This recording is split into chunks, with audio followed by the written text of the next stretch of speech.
एक सत्राजित नाम के राजा थे। उनके पास में एक मणि थी, स्यमंतक मणि, जो प्रतिदिन 8 भार सोना देती थी। 8 बार सोने का मतलब समझते हैं? 8 ग्राम नहीं, 17 स्वतनयाम कृष्णाय कृतकिल्बिषो स्यमन्तकेन मणिना स्वयमुद्यम्य दत्तवान्।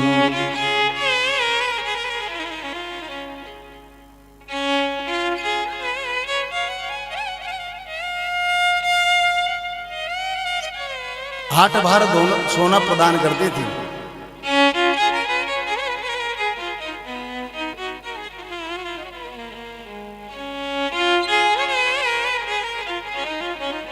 अब 8 भार जब सोना वो प्रदान करती थी, तो एक दिन उस मणि को पहन करके सत्राजित द्वारकाधीश के पास आए मिलने के लिए।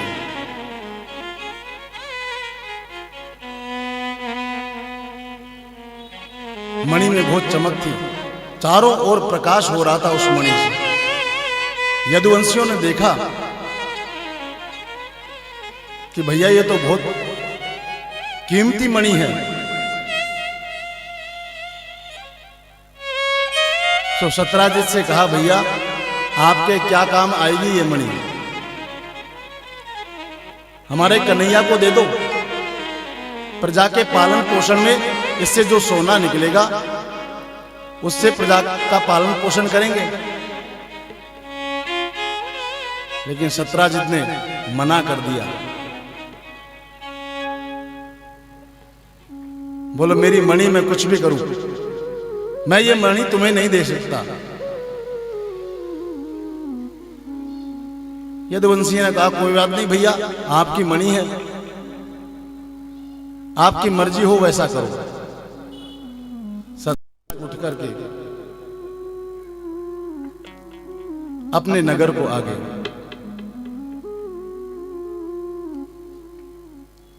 और जैसे ही सत्राजित के भाई प्रसेन, उन्होंने उस मणि को देखा, सो जिद कर ली।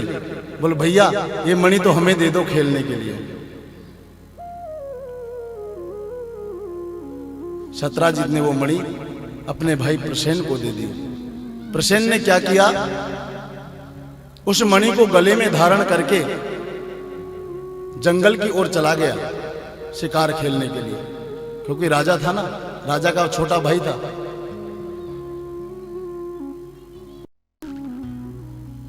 जंगल में मिला एक शेर। सिंह ने जब देखा उस मणि को, सो प्रसेन पे हमला कर दिया। प्रसेन संभल नहीं पाया और प्रसेन का वध कर दिया सिंह ने, और मणि उससे छीन ली। उधर से जामवंत जी महाराज आ रहे थे सामने से। उन्होंने देखा इतनी कीमती मणि इस शेर के पास में, ये इस मणि का क्या करेगा? तो सिंह को पकड़ा और पकड़कर धराम से जमीन पर पटक दिया। सिंह मर गया और वो मणि स्वयं लेकर के अपने गुफा में आ गए।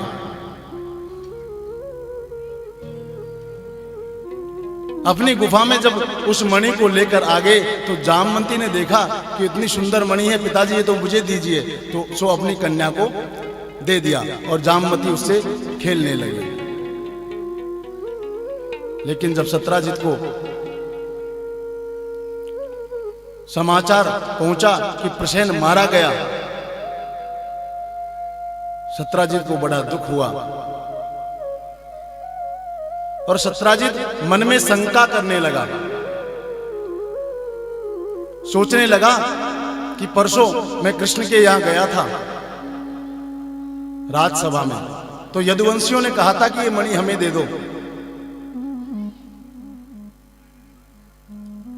तो हो ना हो यदुवंशियों ने मिलकर के प्रसेन को मार दिया और मणि छीन ली।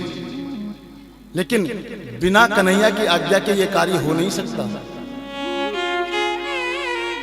होना हो कन्हैया ने यह कार्य करवाया हो। अब कोई प्रमाण तो उसके पास है नहीं, सो मन में शंका कर रहा है केवल। अपनी पत्नी से जाकर कहा, देवी सुनती हो, आज तुम्हें मैं एक बात बताता हूं।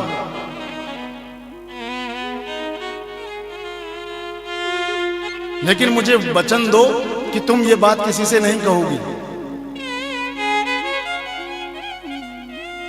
बोले स्वामी, आपने कही मैंने सुनी, आप बताओ तो सही, लेकिन मैं किसी से नहीं कहूंगी।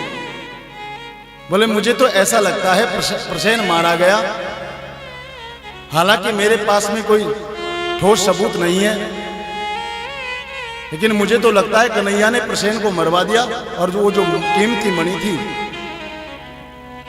वो अपने राजकोष में जमा कर दी। जीवन में कलंक नहीं लगता। गोविंद के मन में बड़ी चिंता हुई। द्वारकाधीश ने सोचा कि मैंने तो ऐसा कोई कार्य किया नहीं और झूठा मेरे जीवन में ये कलंक लग गया, तो इसको मिटाने का प्रयास तो करना चाहिए।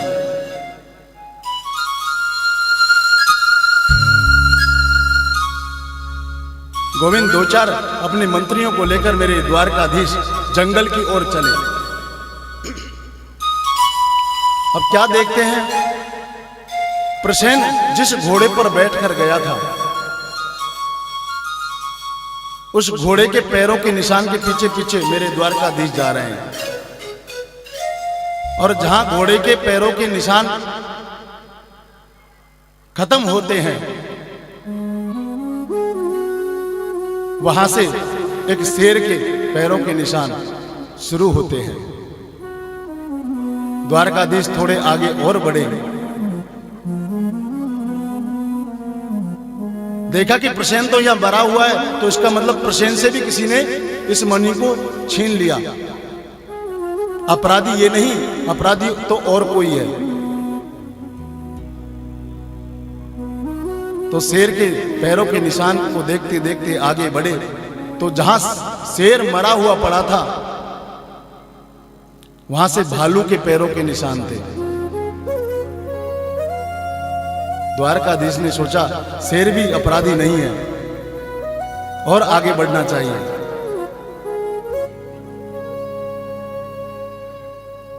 भालू के पैरों के निशान के पीछे पीछे जब गोविंद चले तो वो जो निशान थे एक गुफा की ओर जा रहे थे। जैसे ही गुफा के अंदर देखा कन्हैया ने, तो मंत्रियों को कहा, भैया आप सब यहीं रुको, असली मुजरिम पकड़ में आ गया। अब हम जाते हैं और हमारे जीवन में जो ये कलंक लगा है इसे आज हम मिटाकर रहेंगे। देखना, यदि हम 12 दिन में वापस लौट आए तो इंतजार करना, नहीं तो वापस आप अपने द्वारका को लौट जाना। जैसे ही मेरे गोविंद ने गुफा में प्रवेश किया तो जामवंत जी की जो बेटी है जामवती, वो उस मणि से खेल रही थी और उस मणि का प्रकाश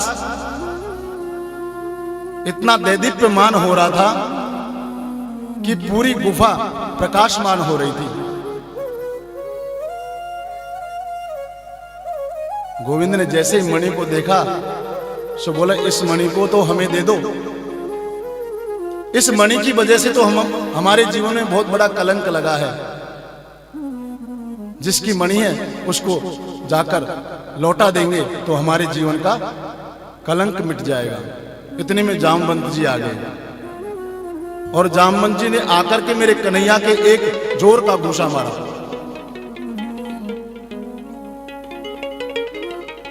फिर क्या था, द्वारकाधीश ने भी जामवंत जी के जड़ दिया। दोनों में भयंकर युद्ध शुरू हो गया, मल्ल युद्ध। 27 दिन तक जामवंत जी और द्वारकाधीश का युद्ध चला।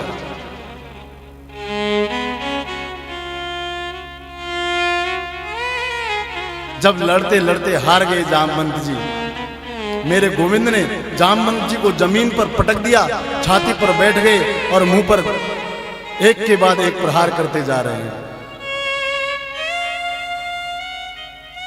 जामवंत जी ने साष्टांग प्रणाम किया, दोनों हाथ जोड़े, प्रभु मैं आपको पहचान गया, अरे अब तो रहने दो।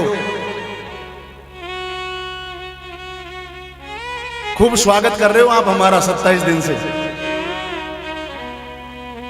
अब तो जरा रुक जाओ। मैं पहचान गया आप ही मेरे प्रभु राम हो। कन्हैया ने कहा राम? जामवंत जी हमारे समझ में नहीं आया कुछ। बोले प्रभु सुनो,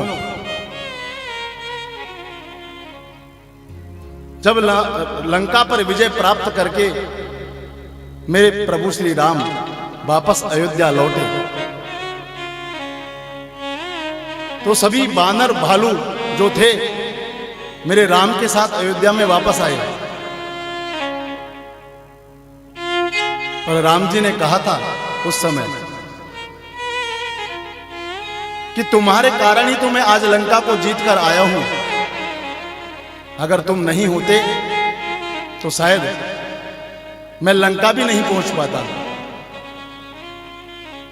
सो मैं तुम्हारी सेवा से प्रसन्न हूं, मांगो कुछ ना कुछ वरदान मांगो।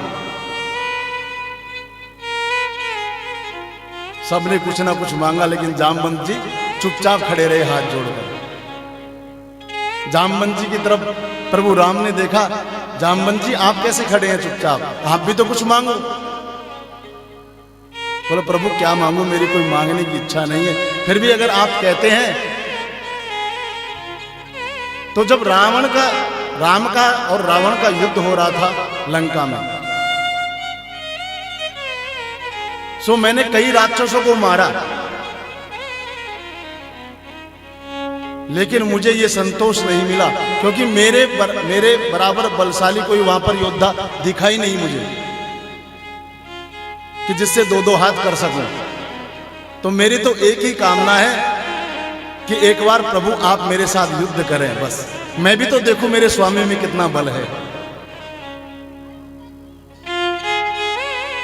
राम जी ने कहा जामवंत जी ऐसा संभव नहीं है, स्वामी और सेवक का युद्ध हो नहीं सकता, क्योंकि यह मर्यादा के खिलाफ है और मैं तो मर्यादा पुरुषोत्तम का अवतार लेकर आया हूं,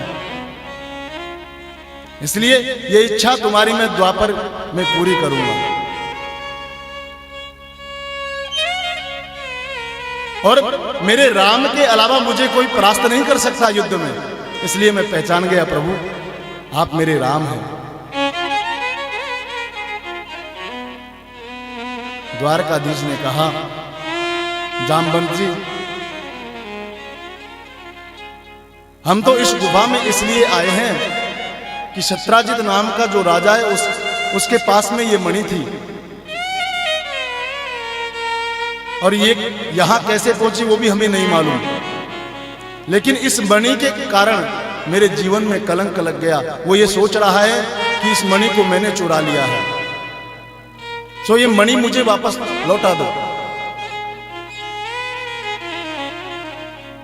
जामवंत जी ने कहा महाराज ये तो मैं अपनी बेटी को उपहार स्वरूप दे चुका हूं, सो बेटी को दी हुई चीज वापस लेते नहीं है, ऐसा नियम है। तो क्या करना चाहिए? बोले प्रभु मेरी जो ये बेटी है जामवती, इसको क्यों ना आप अपना लें, तो इसके साथ में जो इसको मैंने मणि दी है वो भी आपकी हो जाएगी। राधे राधे।